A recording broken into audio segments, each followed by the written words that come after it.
Apel, hormat!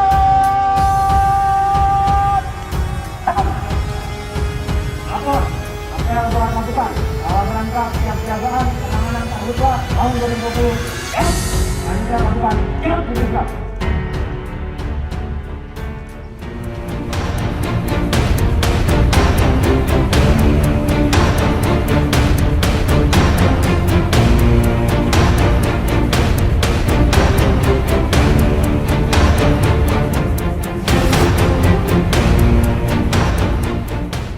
Dirasakan langsung, maka inilah kesempatan bagi semua elemen terkait untuk melayani masyarakat secara nyata dengan menunjukkan kesiapsiagaan dan keseriusan dalam menangani karhutla.